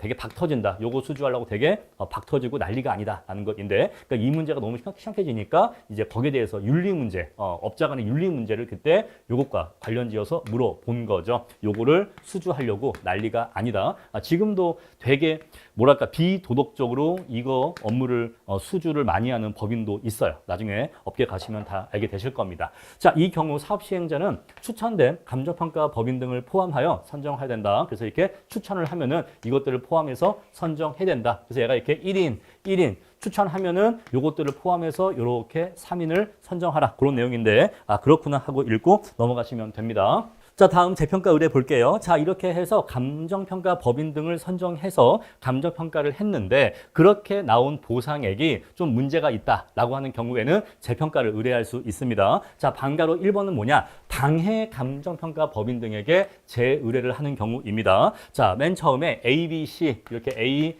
B, C 세 개의 법인이 이렇게 평가를 실시했는데 자, 이 평가 결과가 약간 문제가 있다라고 여겨지는 경우에는 이 ABC 법인에게 다시 재평가하라고 의뢰할 수 있는 거예요. 바로 그게 첫 번째 경우이고 자, 두 번째 경우는 뭐냐? 얘네가 아닌 다른 감정평가 법인 등에게 평가를 의뢰하는 겁니다. 따라서 이 방가로 2번은 조금 상황이 심각한 경우라는 것을 아실 수가 있겠죠. 자, 우리 방가로 1부터 보도록 합시다. 사업시행자는 보상평가서를 검토한 결과 그 평가가 관계법령에 위반하여 평가되었거나 자, 합리적 근거 없이 비교 대상이 되는 표준지의 공시지가와 현저하게 차이가 나는 등 부당하게 평가되었다고 인정하는 경우에는 자, 관계법령에 위반하여 평가하였거나 부당하게 평가되었다고 인정하는 경우에는 당해 감정평가법인 등에게 그 사유를 명시하여 다시 평가할 것을 요구하여야 한다라는 것이에요. 자, 텍스트가 긴데 결국 압축해서 핵심 키워드는 이것만 기억하시면 됩니다. 자, 관계법령에 위반하여 평가. 자, 관계법령에 위반하여 평가되었거나 부당하게 평가되었다고 인정되는 경우 이렇게 키워드, 두 개의 키워드 기억하시면 돼요. 우리 이거 다 외워서 답안지에 다 쓰기는 어렵습니다. 그래서 그냥 관계법령에 위반하여 평가되었거나 부당하게 평가되었다고 인정하는 경우에는 당해 감정평가 법인 등에게 그 사유를 명시하여 다시 평가할 것을 요구할 수 있다라는 것이에요. 아시겠죠? 딱 평가서 봤더니 이거 평가가 잘못된 것 같아. 그랬을 때는 다시 평가하라고 명할 수 있다라는 것이에요. 자, 그랬을 때 좀 잘못된 것 같아. 그 내용이 바로 관계법령의 위반. 이거 토지보상법을 위반해서 평가한 것 같은데 또는요. 뭔가 좀 부당하게 평가된 것 같은데 개별 요인치가 지나치게 높은 것 같은데 그 밖에 요인 부동치가 지나치게 높은 것 같은데 조금 부당하게 산정된 것 같은데 그런 경우에는 다시 평가라고 요구할 수 있다는 것입니다. 자, 이 경우 사업시행자는 필요하면 국토교통부 장관이 보상평가에 관한 전문성이 있는 것으로 인정하여 고시하는 기관. 자, 이게 보상 전문 기관인데 이게 어디냐? 한국부동산원과 협회예요. 역시 우리 2차 보상법규에서 중요한 건 아닌데 여러분들이 궁금해 하실까 봐 말씀드리는 겁니다. 자, 보상평가에 관한 전문성이 있는 것으로 인정하여 고시하는 기관에는 한국부동산원과 협회가 있다라는 것이에요. 자, 이러한 곳에다가 해당 평가가 위법 또는 부당하게 이루어졌는지에 대한 검토를 의뢰할 수 있다라는 것입니다. 자, 따라서 법령의 위반 평가 또는 부당하게 평가가 되었다고 인정하는 경우에는 당해평가법인 등에게 재평가를 요구할 수 있고 또는 이런 경우에는 보상평가 전문기관에게 여기에 대한 검토를 의뢰할 수 있다라는 것이에요. 요거는 여러분들이 좀 공부를 해주셔야 되고 다음에 방가로 2번을 보겠습니다. 자, 그러면 이번에는 다른 평가법인 등에게 의뢰해야 되는 경우를 알아볼게요. 자, 사업시행자는 다음 각과의 어느 하나에 해당하는 경우에는 다른 2인 이상의 평가법인 등에게 평가를 다시 의뢰하여야 한다. 머스트로 되어 있죠. 자, 세 가지 경우가 있는데 자, 밑에 보시면요. 1번 사업시행자는 보상평가가 관계법령의 위반 또는 부당하게 평가되었다고 인정될 때, 근데 우리 이거 방금 앞에서 봤던 그 경우잖아요. 원래 우리 이런 경우에는 당해감정평가 법인에게 재평가를 의뢰하는 경우였었잖아요. 그런데, 자, 이러한 경우인데, 그런데 당해평가 법인 등에게 평가를 요구할 수 없는 특별한 사유가 있는 경우에는 그럴 때에는 이러한 경우라고 해도 당해 평가법인에게 재평가를 의뢰하지 못하고 다른 평가법인 등에게 평가를 다시 의뢰해야 된다라는 것이에요. 아시겠죠? 자, 그래서 원래 관계법령의 위반 또는 부당하게 평가되었다고 인정될 때는 원래는 이런 경우에는 당해 평가법인 등에게 재평가를 의뢰해야 되는데 그죠? 그게 바로 앞에 반가로 1번의 내용이었죠. 그런데 그런 경우라고 하더라도 특별한 사유가 있는 경우에는 얘한테 당해 법인 등에게 재평가 의뢰하지 말고 다른 평가 법인 등에게 맡겨야 한다라는 것입니다. 다음에 두 번째, 대상 물건의 평가액 중에서 최고 평가액이 최저 평가액의 110%를 초과하는 경우 그런 경우 역시 다른 평가 법인 등에게 재평가를 의뢰해야 되는 거예요. 자, 현업에서는요, 이게 되게 중요해요. 현업에선 이게 되게 중요한 룰입니다. 최고 평가액이 최저 평가액의 110%를 초과하면 안 돼요. 자, 그랬을 때 사실 이거 2차 보상법규하고는 관계가 없는 얘기인데 현업 얘기를 말씀드리는 거예요. 자, 토지의 경우에는 물건마다 이 룰을 적용합니다. 물건마다. 자, 토지가 있었을 때 토지가 1번 토지가 있고 2번 토지가 있고 3번 토지가 있어. 그랬을 때 자, A 평가 법인이 있고 B 평가 법인이 있고 C 평가 법인에 각각 평가액이 있는데 우리 가운데 있는 B 평가 법인은 그냥 무시하고 A 평가 금액이 최고 평가액이고 C 평가 금액이 최저 평가액이다. 그럼 B는요, 가운데인데 가운데는 별 의미 없으니까 냅두고요. 자, 최고 평가액과 최저 평가액을 비교하는 거니까 만약에 자, 여기 C가 100인데 A가 105가 나왔다라고 하면은 1번 토지의 경우에는 최저 평가액과 최고 평가액의 격차가 5%잖아요. 그러니까 그때는 별 문제가 없는 겁니다. 아시겠죠? 자, 이때는 이렇게 썼을 때, 이렇게 나누었을 때 얘가 105%가 나오니까 요거는 별 문제가 없는 거예요. 아시겠죠? 물론 곱하기 100 하겠지만 그냥 무시하고. 자, 그런데 자, 2번 토지는요. 얘가 50인데 얘가 60이 나왔어. 이러면 이거 문제 있는 겁니다. 왜? 요거는 120%이잖아요. 그죠? 110%를 초과하잖아요. 그럼 요거 문제 있는 겁니다. 아시겠죠? 그래서 이 룰은 토지의 경우에는 토지마다 적용하는 거예요. 토지마다. 그런데 지작물은요. 자, 근데 지작물은 그렇잖아요. 지작물은 물건마다 이 110% 룰을 적용한 게 아니라 지작물 전체 평가액의 합계액을 기준으로 합니다. 자, 그래서 지작물은 자, 소유자별이죠. 자, A라는 값이가 있는데 값이가 1번, 2번, 3번 지작물이 있어. 그럼 요거의 총 합계를 비교하는 거예요. 그래서 이 총 합계에 대해서 A 법인이 있고 B 법인이 있고 C 법인이 있는데 요 A 법인이 요 세 개 합계가 예를 들어서 뭐 110이 나왔다. 그리고 C가 105가 나왔다라고 하면은 5% 정도니까 역시 별 문제가 없는 겁니다. 자, 지작물은 물건마다 따지는 게 아니라 그 소유자별 지작물의 총 합계를 기준으로 해서 110% 룰을 따진다, 적용한다라는 것이에요. 자, 왜 그러냐라고 하면은 지작물은 평가액이 작아요. 평가액이 작기 때문에 만약에 어떤 문제가 생기느냐, 만약에 1번 물건이 있는데 자, 1번 물건에 대해서 A 법인이 1,000원, 자, C 법인이 1,000원으로 평가했어. 1,000원. 그런데 A 법인이 1,200원 평가했어. 자, 그러면 어때요? 금액으로는요, 고작 200원이야. 금액으로는 고작 200원 차이 나는데, 근데 이게 퍼센트로는요, 20%! 이거를 막 문제를 삼으면 안 된다 이 얘기예요. 그래봤자 고작 200원이잖아요. 그러니까 지작물은 액이 작아. 액이 작기 때문에 20% 차이라고 해도 액이 얼마 안 한단 말입니다. 그렇죠? 그래서 지작물은 이렇게 물건마다 따지면 안 되고 소유자별 지작물의 총 합계로 따져라 라는 것입니다. 상식적으로 이해하실 거예요. 근데 토지는요, 평가액이 커요. 토지는 이 토지 하나마다 뭐 몇 천, 몇억 합니다. 그러니까 사실 토지는요, 한 필지에 몇 천도 잘 없어. 보통 막 몇억 해. 그러니까 이게 굉장히 큰 거예요. 그래서 토지는 물건마다 적용하는 것입니다. 자, 그래서 최저 평가액의 110%를 초과하는 경우, 초과니까 110%까지는 괜찮은 거예요. 아시겠죠? 자, 우리 이 경우에 자, 100이고 110이다. 그럼 얘는 딱 10%야. 그죠? 그러니까 이때는 문제가 없어. 요건 문제가 없는데 110을 넘어가면 이제 그때부터 문제가 생긴다 이 얘기입니다. 초과와 이상은 달라요. 자, 초과는 뭐죠? 요거죠. 이상은 뭐죠? 요겁니다. 자, 초과는 등호가 없다는 거 말씀드리고요. 평가를 한 후 1년이 경과할 때까지 보상 계약이 체결되지 아니한 경우, 자, 이러한 세 가지 경우에 해당할 때에는 다른 평가 법인에게 평가를 맡겨야 한다라는 것입니다. 세 가지 경우 기억해 주시고요. 자, 그리고 다시 평가를 의뢰할 때 애초에 평가를 할 때 시도지사나 토지 소유자의 추천을 받아서 평가를 했다면, 그죠? 했다면 당의 평가 법인이 아니라 다른 평가 법인 등에게 평가를 맡기는 경우니까 다시 추천을 받아야겠죠. 그죠? 다시 추천을 받아야 할 것입니다. 그 내용이 밑에 나와 있는 거예요. 사업 시행자는 제2항에 따른 재평가를 하여야 하는 경우로서 요거는 다른 법인 등에게 맡기는 경우를 얘기하는 것입니다. 자, 이때로서 종전의 평가가 제28조에 따라 시도지사와 토지 소유자가 추천한 평가 법인 등을 선정하여 행해진 경우에는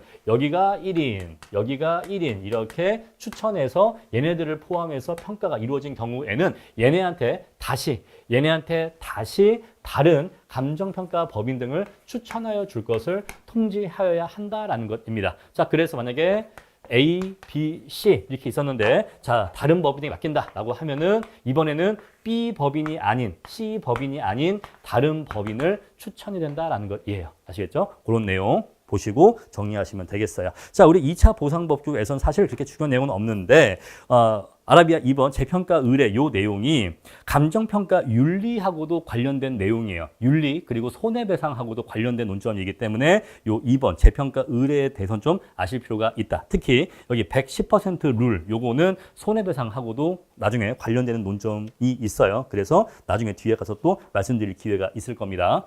자, 그럼 이제 제4절 사업 인정 전 협의로 들어가겠습니다. 자, 이러이러한 절차를 거쳐서 이제 드디어 협의에 들어가는 거죠. 자, 우리 시험에서는요, 사업 인정 전 협의와 관련해서 이러한 문제가 나온 적이 있습니다. 자, 토지보상법상 사업 인정 전 협의와 사업 인정 후 협의의 차이점에 대하여 설명하시오. 자, 25회 문제 4번입니다. 비교적 최근 기출문제이고요. 자, 그리고 11년이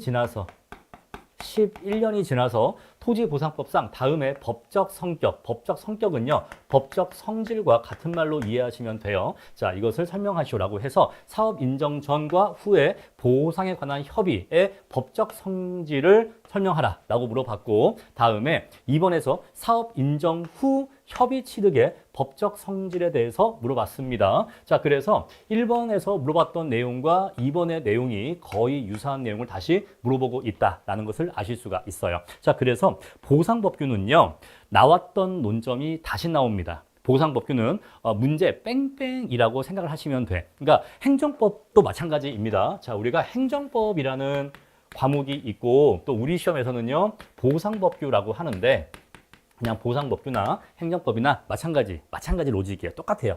자, 이 안에 한 100개 정도의 논점이 있어. 100개.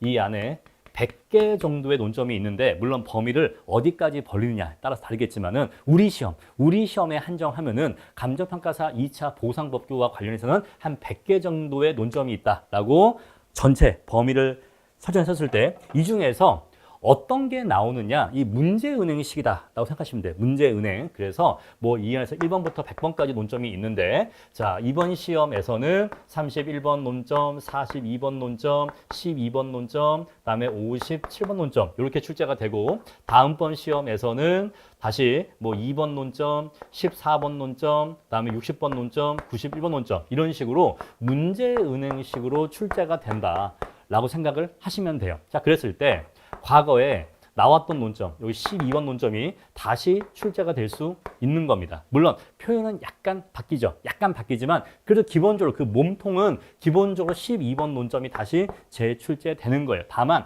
이 간격이 5년일지 7년일지 10년일지는 모르는 거죠. 그래서 보상법규는 요 범위 내에 대해서 공부를 해 놓으시면은 이 중에서 뭔가는 나와요. 근데 감정평가 이론은요, 어떠한 차이점이 있냐? 평가 이론은요, 이 범위를 한정할 수가 없어. 이 범위가 사실상 무한이야. 이론적으로는 이게 무한입니다. 이게 무한이야. 또는 몰라.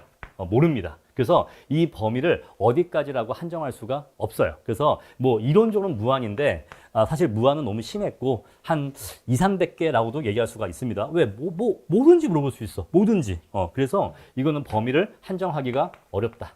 범위를 한정하기가 어려워요. 그래서 우리가 이론을 공부할 때 막막한 느낌이 드는 겁니다. 법규는 막막하진 않은데 뭐가 나올지를 모르겠어서 그 두려움이 있는 건 아닌데 뭐가 나올지 그 범위는 대충 그려져. 그런데 그 안에서 외울 게 너무 많은 거죠. 그러니까 그게 힘든 거지. 근데 이론은 뭐가 나올지를 모르겠어. 그래서 거기서 막막함을 느끼는 겁니다. 자, 그래서 이거 보시면은 사실 1번과 2번 문제가 좀 물어보는 포인트가 달라요.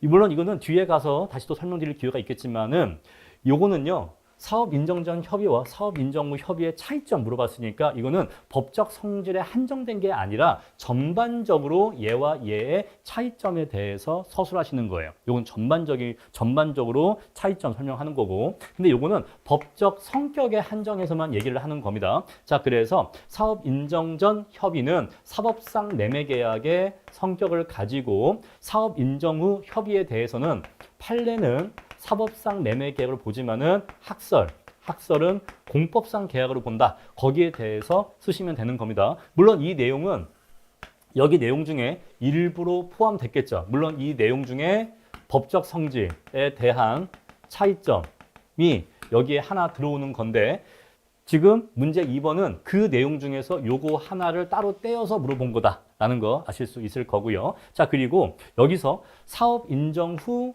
협의하고 사업 인정 후 협의 취득은 다른 겁니다. 다른 거예요. 그런데 이 텍스트에 예민하지 못하신 분들 또는 실력이 부족하신 분들은 1번 물음에서 선생님 이상합니다. 1번에서 사업 인정 후 협의는 이미 물어봤는데 왜 동그라미 2번에서 사업 인정 후 협의를 또 물어보죠?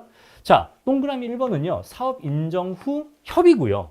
동그라미 2번은 사업 인정 후 협의 취득이에요. 다른 겁니다. 다른 거예요.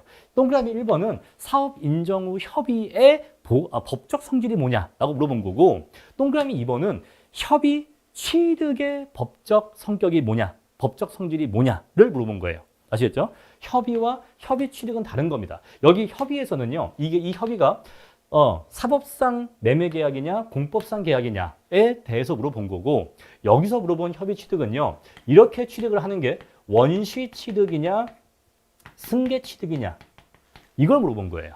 아시겠죠? 앞에서 가볍게 언급한 적은 있었을 겁니다. 그래서 여기하고 물어보는 포인트가 다르다 이 얘기예요. 아시겠죠? 물어보는 포인트가 다릅니다. 자, 여기에 대한 자세한 내용은 사업 인정 후 협의까지 진행하고 나서 나중에 다시 말씀드릴 기회가 있을 겁니다. 자, 들어갈게요.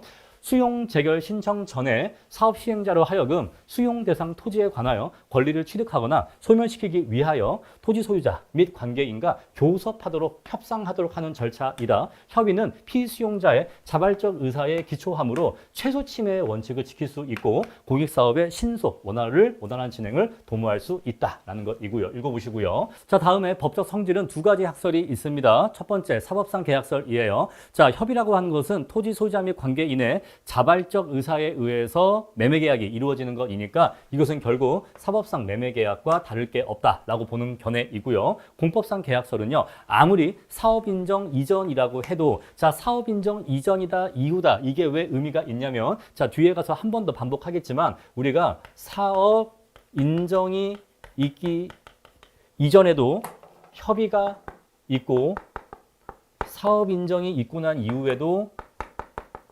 협의가 있는데 자, 여기에서 이 협의의 법적 성질에 대해서 다시 반복될 겁니다. 자, 이때에도 사법상 계약으로 보는 견해가 있고 여기에도 역시 사법상 계약으로 보는 견해가 있어요. 그래서 이거와 이거는 똑같습니다. 똑같아요. 자, 그런데 여기에서 공법상 계약으로 보는 견해가 있고 여기에도 공법상 계약으로 보는 견해가 있어요. 근데 여기하고 여기는 논거를 조금 다르게 적어주셔야 돼. 요거랑 요거는 똑같은 논거를 적어주시면 안 됩니다. 이게 다르다라는 것이에요. 달라요. 자, 요거는 같게 적어주셔도 됩니다. 요거는 똑같은 내용이니까 적어주셔도 돼.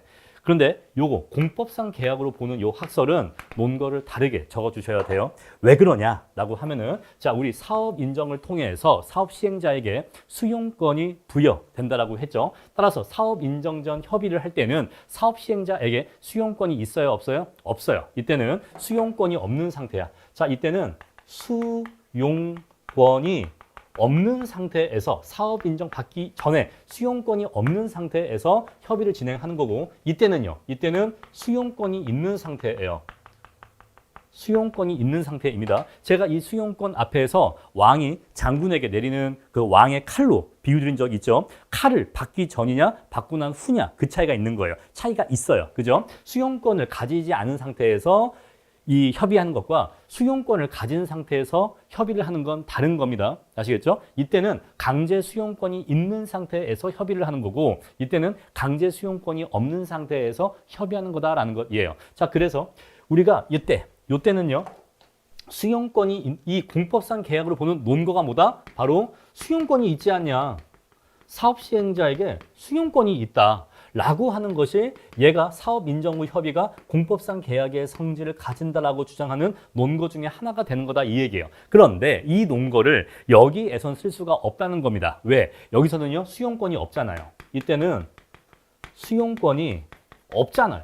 수용권이 없기 때문에 수용권을 가진 상태에서 협의를 하는 거니까 요거는 공법상 계약이다 라는 말을 여기서 똑같이 할 수가 없는 겁니다. 왜 그런지 아시겠죠? 자, 그래서 이때는요 사업 인정 이전이라 하더라도 이 말은 곧 수용권이 없다 하더라도 이 뜻이에요. 아시겠죠? 강제 수용권이 없다 하더라도 협의가 불성립하는 경우에는 차후에 강제 수용 절차가 예정되어 있고 자, 여기서는 수용권이 없지만 여기에서 협의가 불성립하면 사업 시행자는 사업 인정을 신청해서 이제 강제 수용 절차로 나아갈 것이잖아요. 그래서 강제 수용 절차가 뒤에 예정되어 있고 지금은 아니지만 어차피 뒤에 예정되어 있고 공익사업이라는 공공의 목적을 달성하기 위해 체결되는 계약이므로 자, 우리가 아무리 토지 소유자나 관계인의 자발적 의사에 의해서 매매하는 계약이긴 하지만 근데 이 계약을 이 사업 시행자가 부동산 시세 차익, 부동산 투자하려고 지금 사는 거예요? 아니잖아요. 그죠? 부동산 투자를 통해서 돈을 벌려고 토지를 사들이는 게 아니잖아요.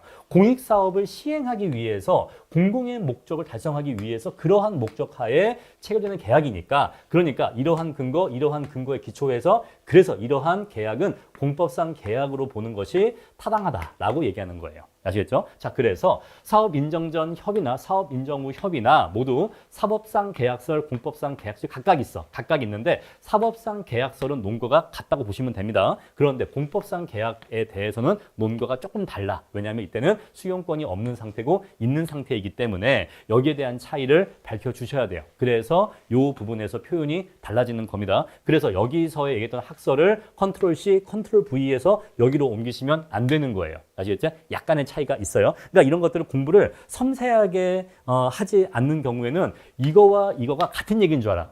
이거 본 다음에 뒤에 가서 얘를 볼 때 똑같은 얘기 또 나왔네? 라고 생각하는데 똑같은 얘기가 아니에요. 아닙니다. 이거와 이거는 달라요. 그래서 이렇게 해서 내용이 조금 달라질 거다. 이제 뒤에 가서 보시면 아시겠지만 여기에 대한 텍스트 표현이 조금 달라질 겁니다. 자, 이렇게 학설은 두 가지가 있는데 판례는요. 사업 인정 전 협의든 사업 인정 후 협의든 일관되게 사법상 매매계약으로 봅니다. 판례는요. 자, 판례는 사업 인정 전 협의든 사업 인정 후 협의든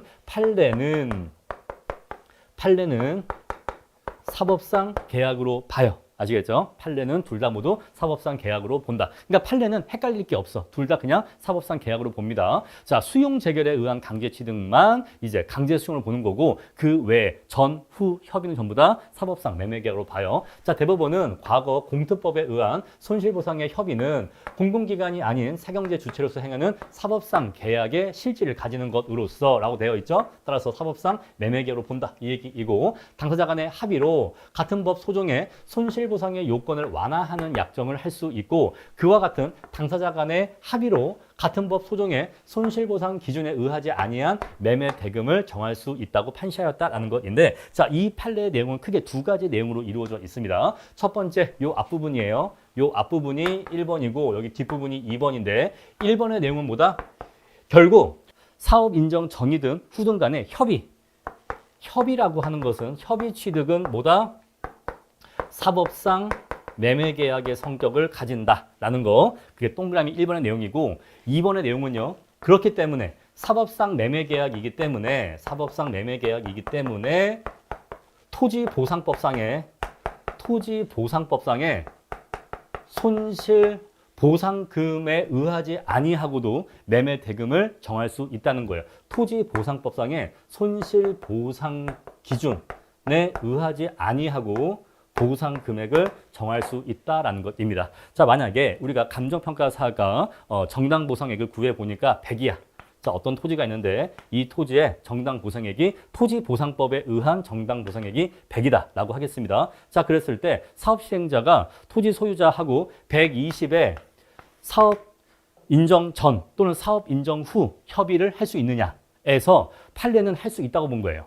아시겠죠? 판례는 자, 토지보상법에 의한 손실보상액이 100이라고 해도 이게 정당한 보상액이 100이라고 해도 만약에 사업 시행자와 토지 소유자가 협의에 의해서 120의 매매계약을 체결할 수 있느냐? 체결할 수 있다고 본 거예요. 왜 이게 가능한 거죠? 판례는요? 판례는 이게 왜 된다고 본 거죠? 왜냐하면 이거는 그냥 사법상 매매계약이다. 이거는 사법상 매매계약이기 때문에 당사자 간에 매매 금액을 자유롭게 자유의사에 의해서 정할 수 있는 거다. 그래서 이거 가능하다. 이거 가능하다고 본 거예요. 자, 그래서 판례는 협의 취득은 사법상 매매계약이기 때문에 반드시 토지보상법에 의한 손실보상액으로만 협의를 해야 되는 것은 아니다. 당사자 간의 다른 기준으로도 매매 금액을 정할 수 있다라고 판시했다라는 것입니다. 자, 물론 여기에 대해서 다른 의견도 있는데 그거는 뒤에 가서 말씀드리고 일단 판례의 내용까지만 말씀드리고 일단 넘어가겠습니다. 자, 검토는요. 사업 인정 전 협의에 대해서는 사법상 매매계약으로 보는 것이 좀 일반적이에요. 이게 사법상 매매계약으로 보는 것이 일반적입니다. 요걸로 보는 게 일반적이고 이렇게 할까요? 자, 아마 대부분의 강사님들이 물론 강사님마다 조금씩 다를 수는 있는데 좀 다수라거나 일반적인 경우에는 사업 인정 전 협의는 사법상 매매기로 보는 것이 일반적입니다. 검토를 이렇게 결론 내리시고요. 사업 인정 후 협의에 대해서는 공법상 계약으로 결론 내리시는 것이 일반적이에요. 아시겠죠? 자, 그래서 저도 이거에 따라서 사업 인정 전 협의는 사법상 매매 계약으로 검토했고 나중에 뒤에 가서 사업 인정 후 협의는 공법상 계약으로 결론을 내릴 것입니다. 이러한 점 미리 말씀드릴게요. 이게 헷갈리니까 미리 말씀드리는 겁니다. 자, 사업 시행자는 사업 인정을 통해 수용권을 설정받죠. 사업 인정을 받아야지만 수용권을 설정받습니다. 그래야지만 그때부터 행정 주체로서의 지위, 공권력을 가지는 그러한 지위를 갖는 것이기 때문에 사업 시행자가 사업 인정을 받기 전에 행한 협의 행위는 행정상 법률관계를 형성한다고 보여지지 않는 바 사법상 계약으로 봄이 타당하다라고 결론 내렸고 이게 가장 일반적인 검토다라는 거 말씀드릴게요. 다음에 절차 및 내용 보겠습니다. 자, 이거 전혀 중요한 내용 아니에요. 그냥 한번 읽고 넘어가시면 됩니다. 자, 사업 시행자는 협의를 하려는 경우에는 국토교통부령으로 정하는 보상협의 요청서에 다음 각 호의 사항을 적어서 토지 소유자 및 관계인에게 통지하여야 합니다. 자, 이러한 내용들을 적어서 통지해야 돼요. 알려줘야 됩니다. 자, 자, 그래서 계약의 내용에는 계약의 해지 또는 변경에 관한 사항과 역시 중요하지 않아요. 이에 따르는 보상액의 환수 및 원상복구 등에 관한 사항이 포함되어야 한다라는 것이고요. 자, 이렇게 해서 계약을 맺었는데 혹시 이 계약이 나중에 해지가 되는 경우가 있겠죠. 해지되었을 때 보상금을 어떻게 다시 돌려받고 토지는 다시 어떻게 돌려줄지 그런 내용들까지도 포함되어야 한다라는 것인데 전혀 중요하지 않아요. 아시겠죠? 협의의 기간은 특별한 사유가 없으면 30일 이상으로 하여야 한다. 역시 중요하지 않습니다. 한번 그냥 읽고 넘어가세요. 절대 이런 걸로 시간 쓰거나 고민하시면 안 되는 겁니다. 선생님, 계약의 해지 또는 변경이 어떤 내용인가요? 그런 거 궁금해하시면 안 돼. 아시겠죠? 그냥 그런 게 있구나 하고 대충 넘어가시면 되는 겁니다. 자, 중요한 내용 위주로 공부하셔야 돼요. 자, 효과는요. 협의가 성립했었을 때 효과가 있고 협의 불성립 시 효과가 있는데 각각 알아볼게요. 먼저 협의가 성립하면요. 자, 그럼 이제 토지 소유자 및 관계인과 사업 시행자는 계약을 체결하면 되는 겁니다. 요거는 그냥 계약서 쓴다라는 의미로 이해하시면 되겠어요. 자, 협의가 성립하였으면은 계약서 쓰면 되겠죠. 자, 협의가 성립하면 그것으로 취득 또는 사용의 절차는 종결되고 그럼 이제 끝난 거잖아요. 그죠? 협의 성립했으니까 계약서 쓰고 돈 주고 받고 소유권 이전 등기하면 되는 거 아니겠습니까? 그래서 이러한 절차는 종결되고 협의의 내용에 따른 사법상 계약의 효과가 발생하며 이때의 권리 취득은 승계 취득이 됩니다. 자, 강제 수용이 아니에요. 자, 우리가 수용 재결 여기 뒤에서 수용 재결이 있겠죠. 수용 재결. 수용 재결에 의한 토지의 취득은 원시 취득입니다. 원시 취득. 자, 원시 취득이 뭐냐? 승계 취득이 뭐냐라고 한 것은 1차 민법에서 공부를 하실 거고 그냥 쉽게 얘기하면 원시 취득은 깨끗한 전주인이죠. 전주의 하자를 승계하지 않은 아무런 하자가 없는 깨끗한 상태에서의 토지 소유권을 받는다라고 이해하시면 되겠어요. 자, 원시 취득이고요. 그런데 협의 취득은요. 요거는 승계 취득이에요. 승계 취득. 그래서 사업 인정 전 협의나 사업 인정 후 협의는 승계 취득되는 거고 수용 재결은 원시 취득이에요. 자, 그래서 사법상 매매 계약이니까 승계 취득이 된다라는 거 말씀드리고요. 자, 만약에 여러분들이 중개업소를 통해서 아파트를 매입했다라고 하시면요. 바로 그게 승계 취득입니다. 바로 그게 승계 취득이고 강제 수용인 경우에만 원시 취득이 되는 거예요. 자, 보시고요. 자, 따라서 사업 시행자는 보상금을 지불하고 토지 소유자 및 관계인은 토지와 물건을 인도 또는 이전하고 그리고 사업 시행자는 목적물에 대한 권리를 취득하고 이 말은 소유권 이전 등기를 한다 이 얘기예요. 이렇게 해서 이전 등기를 하고 토지 소유자 및 관계인은 권리를 상실하게 된다. 이러한 프로세스를 거쳐서 결국 보상금 지급하고 소유권을 넘겨받게 된다라는 것입니다. 자, 이렇게 협의로 토지를 취득할 때는 소유권이 언제 사업 시행자에게 넘어가느냐? 이거는 법률 규정에 의한 물권 변동이 아니라 법률 행위에 의한 물권 변동이기 때문에 요거는 등기, 이전 등기, 소유권 이전 등기 시에 소유권 이전 등기를 해야지만 사업 시행자에게 소유권이 넘어갑니다. 요거 민법 공부하셨죠? 그래서 1차 과목이 괜히 있는 게 아니에요. 1차 민법에서 법률 행위에 의한 물권 변동과 법률 규정에 의한 물권 변동 이 두 가지 구분돼 있잖아요. 자, 법률 행위에 의한 물권 변동과 법률 규정에 의한 물권 변동이 있는데 법률 행위에 의한 물권 변동은 등기를 해야 됩니다.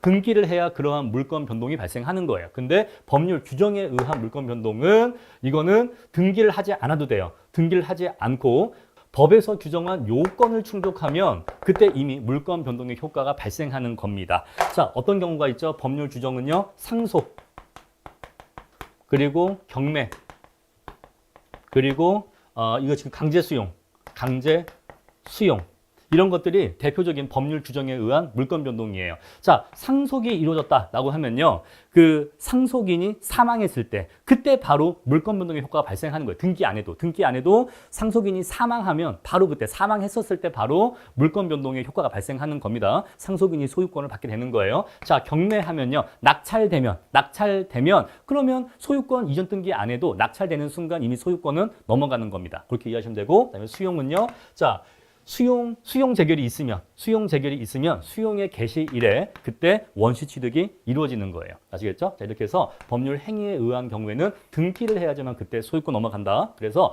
협의 취득은 법률 행위 이 매매 계약이라고 하는 법률 행위가 있는 거잖아요. 그래서 소유권 이전 등기를 할 때 그때 이전 등기를 해야지만 소유권이 사업 시행자에게 넘어가는 겁니다. 그런데 수용 재결의 경우에는 법률 규정에 의한 물권 변동이기 때문에 이때는 수용 재결이 있고 수용 재결 정한 수용의 개시일이 있어.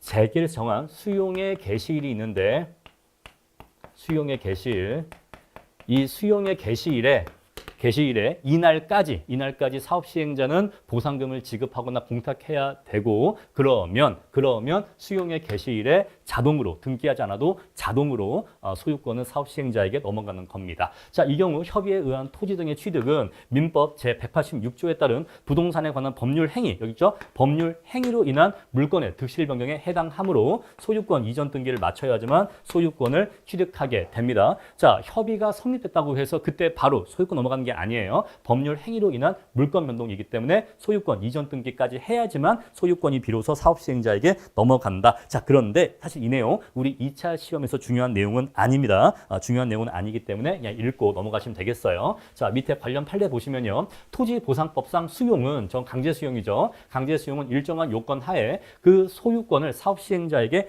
귀속시키는 행정 처분으로서 이로 인한 효과는 소유자가 누구인지와 무관하게 사업 시행자가 그 소유권을 취득하게 하는 원시 취득인 반면에 요거는 원시 취득인데 그런데 자, 협의 취득은 사법상 매매 계약이므로 그 이행으로 인한 사업 시행자의 소유권 취득도 승계 취득이다. 그래서 협의 취득은 승계 취득이다라고 판례가 얘기하고 있습니다. 이렇게 판례 내용까지 정리해 주시고요. 자, 만약에 협의가 불성립하면 어떻게 되느냐라는 것인데 자, 협의 불성립 시에는 사업 시행자는 협의 경위서를 작성하여 자, 협의를 진행하였으나 이러이러한 이유로 협의가 불성립하였습니다. 라는 협의 경위서 작성해서 토지 소유자 및 관계인의 서명 또는 날인을 받아야 됩니다. 근데 이러한 날인도 거부한 경우가 있겠죠. 그러니까 감정적으로 굉장히 안 좋아. 그런 사람들이겠죠. 그러니까 이때는 서명 날인 안 하는 경우에는 왜 서명 날인을 못 받았는지 그 사유를 기재해야 됩니다. 이후 사업 시행자는 공익 사업을 진행하기 위해서 국장에게 사업 인정을 신청할 수 있는 거예요. 그래서 협의가 불성립하면 사업 인정을 신청할 수 있게 되어서 그럼 이제 강제 수용 절차로 국면이 바뀌게 되는 겁니다.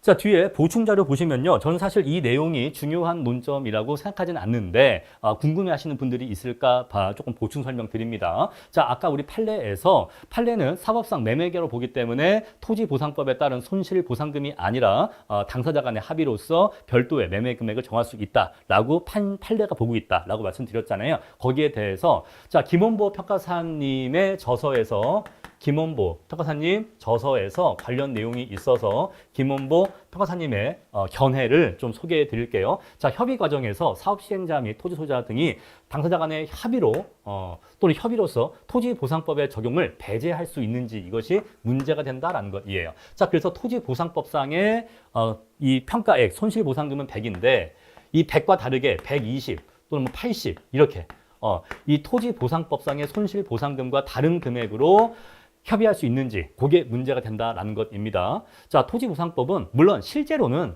일반적으로 더 높은 금액이겠죠. 더 낮은 금액인데 이 토지 소유자가 협의할 일은 사실상 없겠죠. 그런데 그냥 이론적으로는 어쨌거나 이 금액에 의하지 않고 다른 금액으로 할 수 있느냐라는 것인데 현실적으로는 대부분 더 많이 주는 경우가 있을 수 있을 거다라는 것입니다. 왜 안 파니까 또는 사업을 빨리 진행하려고. 자, 토지보상법은 공익사업의 원활한 추진을 도모하는 한편 수용권을 가지는 사업 시행자에 비해서 상대적으로 약자인 토지 소유자 또는 관계인의 재산권 보호를 목적으로 하는 것도 있다는 거죠. 그래서 공익 사업을 시행함에 있어서는 원칙적으로 토지보상법을 적용해야 한다라고 보시는 거예요. 자, 협의 취득의 경우에도 원칙적으로는 토지보상법을 적용해야 한다. 원칙적으로는 이 토지보상법에 따른 보상액으로 협의를 진행하는 것이 원칙이다라는 거라고 보시는 거죠. 즉 공익 사업의 경우에도 토지 소유자와 사업 시행자 간의 합의에 의해서 토지보상법에서 규정한 세입자에 대한 주거이전비, 영업보상, 영농보상 이런 것들의 적용을 임의로 배제할 수는 없다고 본다라고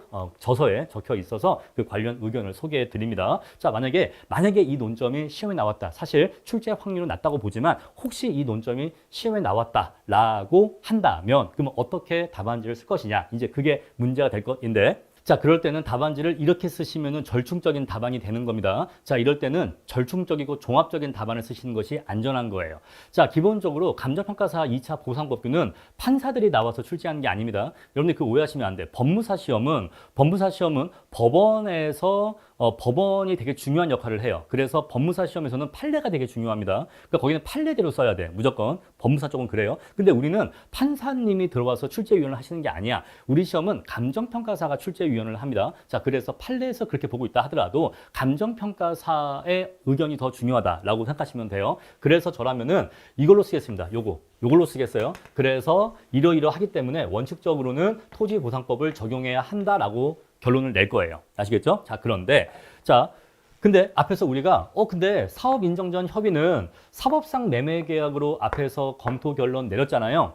사법상 매매계약으로 검토 결론 내렸는데도 근데 보상금의 산정에 있어서 토지보상법을 적용해야 한다라고 쓰는 게 이거랑 매치가 안 되는 거 아닌가요? 라는 의문이 드실 수가 있는데 맞아요. 아주 날카롭게 지적하신 겁니다. 맞습니다. 자, 그런데 그럴 때 만약에 문제에서 이런 보상금 산정에 대해서 묻지 않는다면 아까 앞에서 교과서에서 보여드린 대로 그냥 그러해서 사법상 매매계약의 성질을 가진다라고 그냥 쓰면 끝이야. 근데 만약에 문제에서 이런 내용을 묻고 있다라고 하는 경우에는 그때는 검토에 조금 텍스트를 덧붙여줘야죠. 그러니까 그때는 자 이런 것까지 물어본다라고 한다면 이런 걸 쓸 걸 고려해서 사법상 매매계약의 성질을 가진다라고 써요. 자 여기까지 똑같아요. 그런데 다만 사업인정전 협의 취득의 공익적 특성을 고려해야 한다. 특성을 고려해야 한다라고 덧붙여주는 거예요. 요거를 덧붙여주는 겁니다. 자, 이게 뭔 소리냐? 자, 우리가 결론적으로 양자택일을 하라면 사법상 매매계약으로 양자택일을 하겠다라는 것이지 그렇다고 해서 사업인정전 협의 취득이 100% 순수한 사법상 매매계약입니까? 그건 아니잖아요. 그건 아닙니다. 자, 그리고 뒤에 가서 공부하겠지만 사업인정 후 협의 때 공부하겠지만 판례도 최근 판례는 뭐라고 판시하고 있냐면 사법상 매매계약이야. 그런데 다만 강제 수용 절차가 뒤에 예정되어 있기 때문에 그러한 공익적 특성을 고려해야 돼 라고 판시하고 있어요. 그러니까 이건 사실 이 얘기는 사업 인정 후 협의 가서 이제 말씀드릴 건데 그냥 미리 말씀드린 거야. 말 나온 김에. 자, 그래서 최근 판례는 사법상 매매 계약이긴 하지만 다만 뒤에 강제 수용 절차가 예정되어 있다는 점을 고려해서 그러한 공익적 특성도 고려해야 돼 라고 해서 약간 그 여지를 열어놨어. 그래서 이거는 100% 순수한 사법상 매매 계약은 아니다 이 얘기예요. 그래서 이러한 공익적 특성도 고려해야 한다는 거죠. 근데 이거는 판례도 인정하고 있는 거예요. 아시겠죠? 이거는 판례도 인정하는 겁니다. 그래서 사법상 매매 계약이지만 그래도 공익적 특성도 고려해야 되니까 앞에서 우리가 공법상 계약으로 보는 그 학설 견해에 나와 있었잖아요. 그런 것들을 고려해야 되니까 사업 인정 전 협의 취득이라고 해도 원칙적으로는 여기 또 중요한 표현이죠. 원칙적으로는 토지보상법을 적용해야 한다라고 본다. 이렇게 결론 내리시면 되는 겁니다. 다만 플러스 판례는 그렇지 않다라고 본다. 이렇게 덧붙이시면 되는 거예요. 따라서 정리하면은 자, 만약에 문제가 이걸 묻는다라고 하면은 사업 인정 전 협의 취득의 법적 성질은 사법상 매매 계약으로 검토 결론을 내려요. 여기까지 똑같고요. 다만 사업 인정 전 협의 취득의 그러한 공익적 특성을 고려해야 한다. 라고 해서 이 협의 취득의 법적 성질을 사법상 매매 계약으로 보면서도 공익적 특성을 고려해야 한다라고 여지를 열어놓은 다음에 그런 다음에 뒤에 가서 보상금의 결정과 관련해서 자 원칙적으로는 이렇게 하는 것이 맞다라고 얘기하고 여기다가 다만 판례는 토지보상법을 배제할 수 있다라고 본다. 이렇게 덧붙이시면 양자의 견해를 모두 다 종합적으로 서술할 수가 있는 겁니다. 아시겠죠? 이렇게 답안 결론 내리시면 되겠어요. 자, 밑에 보시면 협의의 취소 여부 있는데 요거는 정말 중요한 내용이 아닙니다. 자, 협의라고 하는 것은 매매 계약이니까 우리 민법에서 공부했던 중요 부분에 착오가 있는 경우에는 뭐 취소할 수 있다. 뭐 그런 얘기인데 중요한 얘기 아니니까 그냥 가볍게 한번 읽어보시고 그냥 끝내시면 되겠습니다.